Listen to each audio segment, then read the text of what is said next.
তো বন্ধুরা ধন্যবাদ। আজকে আমি নতুন একটা ভিডিও নিয়ে হাজির হলাম আপনাদের সামনে। তো আমরা কিভাবে এই 3x3 রবিক্স কিউবটাকে এই সূত্রটা দিয়ে সলভ করব। তো খুব সহজে এটাকে সলভ করব, তো সেটাই আমি আজকে আপনাদেরকে দেখাবো। এখানে কিন্তু খুব সহজ এবং সিম্পল। এই সূত্রটা দিয়ে আপনার হাতে যদি 3x3 রবিক্স কিউব এরকম থাকে, এটাকে আগে এলোমেলো করবেন। সাপোজ আমি এলোমেলো করতেছি, এটাকে যে কোনো পাশে স্ক্র্যাম্বল করতেছি। তো একটা অনুরোধ করব, আপনারা ভিডিওটাকে লাইক দিয়ে চ্যানেলটা সাবস্ক্রাইব করবেন আর ভিডিওটা শেষ পর্যন্ত দেখবেন। তো এটাকে আমরা অনেকভাবে এলোমেলো করেছি। অনেকে বলে যে খুব কম ভাঙলে হবে না, এটাকে অনেকভাবে ভেঙে ফেললাম। এটাকে এখন আমরা কি করব, এটাকে স্টেপ বাই স্টেপ সলভ করব। তো সলভ করার জন্য প্রথমে আমরা যেটা করব সেটা হচ্ছে সাদার প্লাস করব।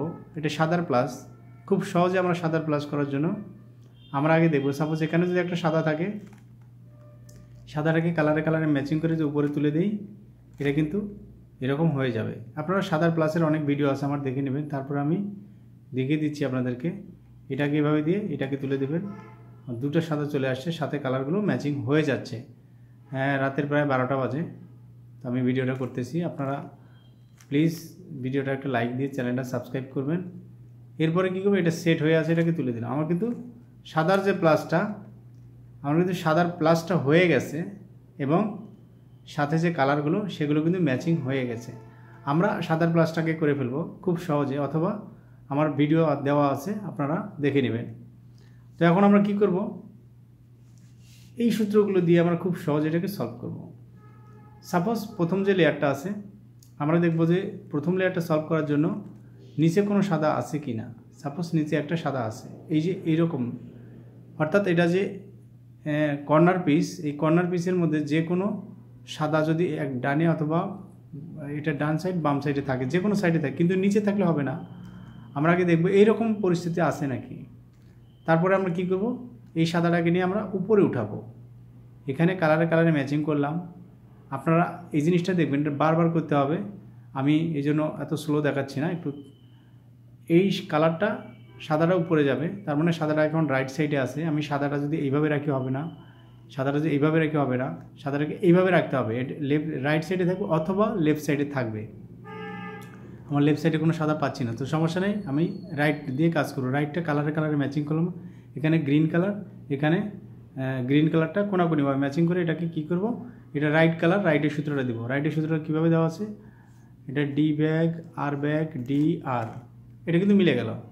আমরা সেম সূত্র দিলাম, মিলে গেল। এরপরে আমরা কী করবো, এটা রাইট সাইডে আছে। আমরা যদি কি লেফটের পাই না, লেফটে নাই, রাইটেরটা আছে, তো রাইটের সূত্রটা আমরা আবার অ্যাপ্লাই করব। কালারে ম্যাচিং করে আমরা এটাকে রাইটের সূত্রটা কী দিলাম একটু আগে, এটাকে এই যে এইটা আপনারা ফলো করবেন, এই যে এই লাইনটা ডি ব্যাগ আর ব্যাগ ডি আর। তো আমার এটাও মিলে গেল। আর একটা দেখি কোথায় আছে, আর একটা আমার লেফট সাইডে আছে, যে লেফট সাইডে পাওয়া গেল সাদাটা, এটা কিন্তু লেফট সাইডে। কী জন্য, আমার দিকে তাকালে এটা লেফট সাইডে চলে আসে। তো এটাকে আমরা কালারে ম্যাচিং করলাম, এইভাবে কোনাকুনি ম্যাচিং করে আমার দিকে রেখে সেম লেফটের সূত্রটা অ্যাপ্লাই করব। লেফট সাইড লেফটের সূত্র ডি এল ডি ব্যাগ এল ব্যাগ, এটা কিন্তু মিলে গেল, সেম সূত্র। এখন এইরকম যে পরিস্থিতি থাকে, এটাকে আমরা সেম জায়গায় নিয়ে আসবো, মানে এই জায়গাতে নিয়ে আসবো খুব সহজে। আনার পরে এটা রাইট সাইডে আছে, এখন রাইটের সূত্রটা অ্যাপ্লাই করব। এটা যদি আমি একটু দ্রুত করতে চাই, আপনারা আস্তে আস্তে দেখে নেবেন, ভিডিওটা বেশি লম্বা করতে চাচ্ছি না। সেকেন্ড লেয়ার, ফার্স্ট লেয়ার তো হয়ে গেল, সেকেন্ড লেয়ারটা এই সেকেন্ড যেটা আছে, দুটো লেফট এবং রাইট সেম সূত্র। আমরা কালারে ম্যাচিং করব। নিচে কালারটা আছে লেফট, এটা ব্লু গ্রিন কালার, গ্রিনটা লেফট সাইডে আছে, তো লেফটের সূত্রটা অ্যাপ্লাই করব। লেফটের সূত্রটা হচ্ছে এই দেখেন, সেকেন্ড যে লেফট আছে ডি এল ডি ব্যাগ এল ব্যাগ, হয়ে গেল। আমার কাজ এই পর্যন্ত শেষ, কালার দেওয়া হয়ে গেল। এখন আমরা দেখব সাদাটা কোন দিকে আছে, রাইট সাইডে। এখন সাদাটাকে ফলো করব। এখন আমরা দেখব যে সূত্রটা তারপরে দেওয়া আছে, অর্থাৎ রাইটের সূত্রটা আমরা যেটা জানি, এই সেম সূত্র, এই সেম সূত্র, একই সূত্র। আমরা এটা দেখেও করতে পারি অথবা এটা দেখেও করতে পারি, একই সূত্র সেম। এটাকে ডি ব্যাগ আর ব্যাগ ডি আর, সেকেন্ড লেয়ারটা মিলে গেল। সেকেন্ড আরেকটা দেখি, কালারে ম্যাচিং করলাম, গ্রিন কালারটা আমার রাইট সাইডে আছে, তো রাইটের সূত্র অ্যাপ্লাই করব। সেকেন্ডের যে রাইটের সূত্র ডি ব্যাগ আর ব্যাগ ডি আর, এটাকে দিলে এখন আমরা এটাকে বাদ দিলাম। সাপোজ এটা করার পরে আমরা দেবো সাদাটা কোন দিকে, এটা লেফট সাইডে। এই লেফটি সূত্র, এই লেফটি সূত্র, সেম সূত্র, আমরা এটাকে দেবো। যেহেতু আমি একটু স্পিডে করতেছি, আপনারা এটাকে পোস্ট করে দেখবেন, অথবা আপনারা এই একটা সূত্র পারলে বাকিগুলো সব পারবেন। তো আবার কী করবো, কালার ম্যাচিং করব। নিচে আমার যে কালারটা আছে এটা আমার রাইট সাইডে আছে, এটাকে আমরা রাইটের সূত্র অ্যাপ্লাই করব, সেকেন্ডে রাইটের সেম সূত্র দেওয়াতে আমার এটা কিন্তু পেয়ার হয়ে যাবে, সব সময় একটা পেয়ার হয়ে যাবে। লেফট সাইডে রেখে আমরা আবার সেম সূত্রটা অ্যাপ্লাই করব। যেহেতু এটা লেফটের সূত্র, লেফটেরটা অ্যাপ্লাই করলাম, হয়ে গেল। এরপর কোনটা আছে, লাস্টে আরেকটা আছে, হ্যাঁ আরেকটা কালার আছে, সেটা হচ্ছে আমরা কালারে ম্যাচিং করলাম।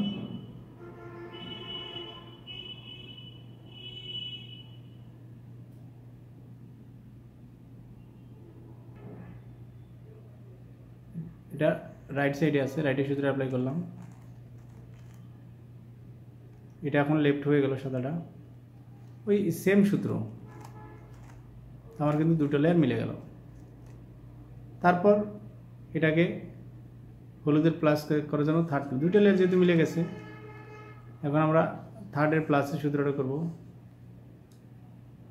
সাপোজ এটা যদি কোনো কিছু না থাকে, যদি একটা হলুদ থাকে শুধু, তারপরে আমরা যে কোনো পাশে রেখে আমরা এই থার্ড প্লাসের সূত্রটা দেবো। এটা দিয়ে কিন্তু এটা হলুদের প্লাসটা হয়ে যাবে, এফ আর ইউ আর back U back F back, আবার এফ, ওই একটা সূত্রই। আমার মাইনাস হয়ে গেলো, মাইনাসটা কীভাবে রাখবো,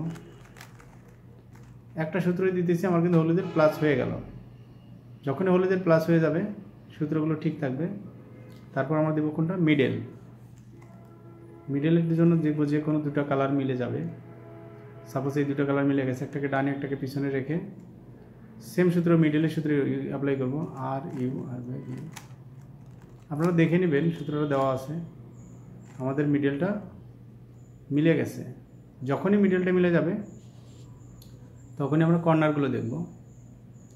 সাপোজ একটা কর্নার সলভ আছে, এটা সলভ আছে, এটাকে ডানে রাখবো, রেখে এটা সলভ নাই, আমরা কর্নারের সূত্রটা দিব। কর্নারের সূত্র আপনারা দেখে নেবেন খুব সহজে। এটাকে এখনও সলভ না, আবার দিব, মিলে গেছে আমার, এটা মিলে গেছে, এটা মিলে গেছে, এটা মিলে গেছে। এখন ফিনিশিং, এটা ফিনিশিং বাকি আছে। ফিনিশিংয়ের জন্য ফিনিশিংয়ের সূত্রটা দিব। এটাকে শুধু একটু ঘুরিয়ে নিব, তাহলে আমার জন্য সহজ হবে, আমাদের জন্য। আর ইউ আর ব্যাক ইউ ব্যাক, দেখবো ফিনিশিং হয় নাই, আর ইউ আর ব্যাক ইউ ব্যাক, ফিনিশিং হয়ে গেছে। এটাকে নেক্সট করব, ওই সেম সূত্র, আর ইউ আর ব্যাক ইউ ব্যাক দিলেই এটা মিলে যাবে। আপনারা এটা স্ক্রিনশট নিয়ে নেবেন, আপনারা কয়েকবার প্র্যাকটিস করবেন, এটা পারবেন। আর যদি কোনো সমস্যা হয়, ভিডিও আপনারা কমেন্টসের মাধ্যমে জানাবেন, আমি আপনাদেরকে রিপ্লাই দেওয়ার চেষ্টা করব। ধন্যবাদ সবাইকে। ভিডিওটা বেশি লম্বা করলাম না, ভিডিওটা ভালো লাগলে একটা লাইক দিবেন। আর যদি আরও আসতে স্লোলি চান, আমার স্লোলি অনেক ভিডিও আছে, এটাকে 40 মিনিট পর্যন্ত দেওয়া আছে, সেটা আমি 8 মিনিটে ফিনিশিং করে দিলাম। তো আপনাদেরকে অসংখ্য ধন্যবাদ, ভালো থাকবেন সবাই।